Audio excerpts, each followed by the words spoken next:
If you want a movie with gravitas, Christopher Nolan's The Odyssey is it. Now, the debate rages if this or Oppenheimer is his magnum opus. The Odyssey's filmmaking, it shot entirely on IMAX 70mm film. Friggin' film. And it seems like minimal CGI. The cinematography, it's amazing. And the movie making, totally channeling the pre-CGI days, in my opinion. Most directors won't use IMAX cameras for a single sequence. Nolan built an entire epic around that challenge. You really need to watch videos on what it takes to work with this format because it's a pain in the ass. But the payoff, it looks like history instead of fantasy.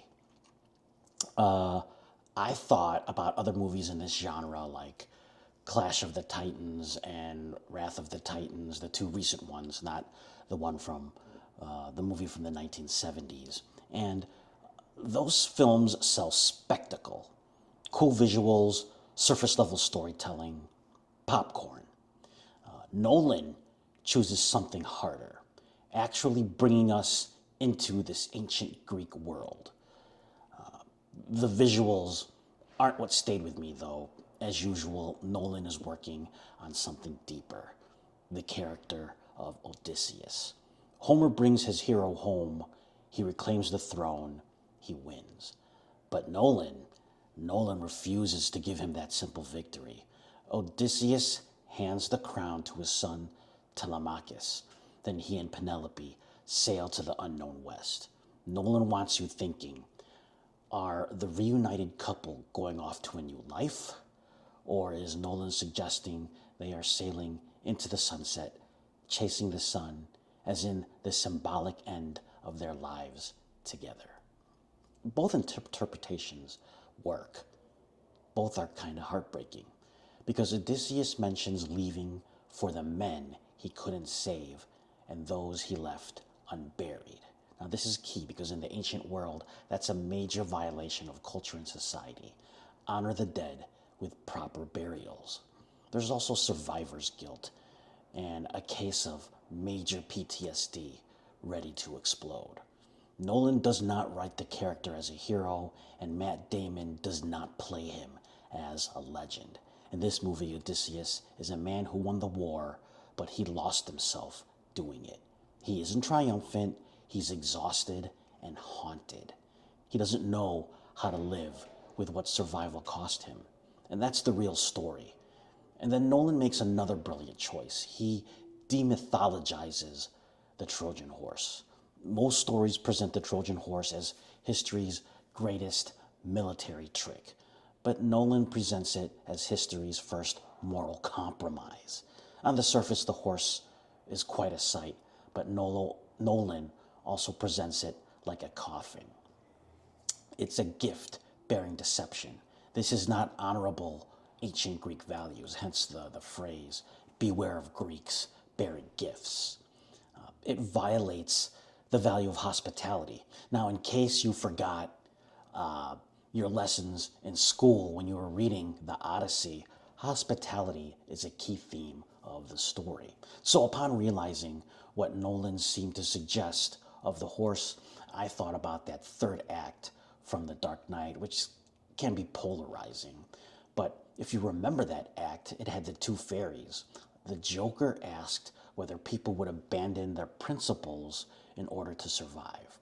The Trojan horse is kind of leaning into that same question, but this time on the scale of an entire civilization. The horse becomes the detonator, the moment humanity decides that winning matters more than honor. Then I thought about Oppenheimer.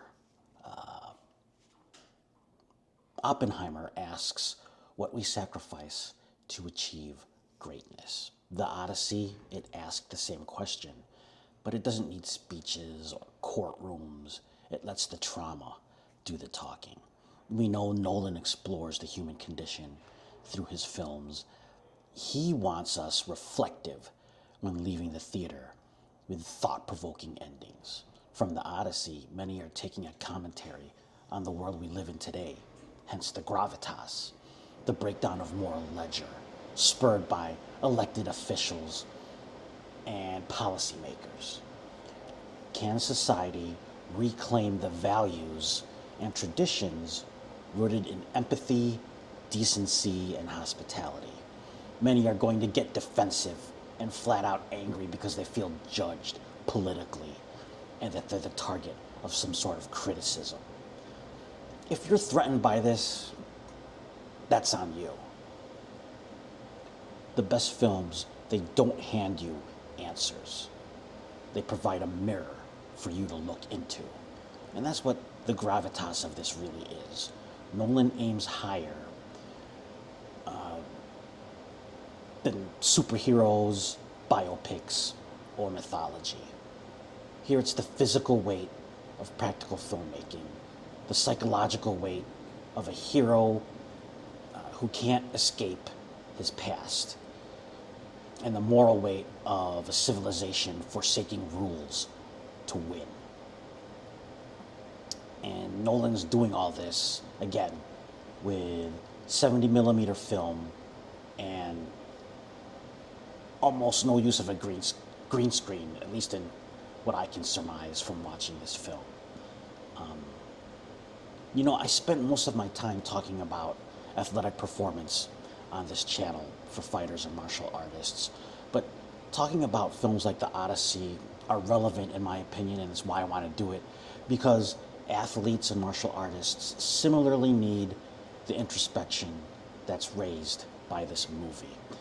We are seeking the best versions of ourselves. You step into the ring or the cage or even the training mat to spar, you learn about yourself through these insights, and those insights remain past the fight and the weight room or the training space. Your body heals, your mind takes a little longer than the body. The space between those two is where real growth happens. And so that's why I wanted to talk about the Odyssey. Build the body, sharpen the will, but never skip the reckoning. Ponder on what you're taking from the experiences. Because reckoning is what makes you who you are. And one more thing that I want to touch on. I really hope that Christopher Nolan is over this obsession with bending time and folding it onto itself. I loved what Nolan did in Inception and in Dunkirk, but Tenet, he was losing me, and that's a movie that I've just kind of actively chosen to not think about that much. So thanks for listening. This is The Way of L-Jilla. Please give this video a like if you liked it, and subscribe to my channel. Pulling YouTube-isms here, but I want the channel to grow. Help me as I focus, yes, on growth and development as a martial artist and as a combat sports athlete, but really this just applies to human beings in general, as the siren sounds.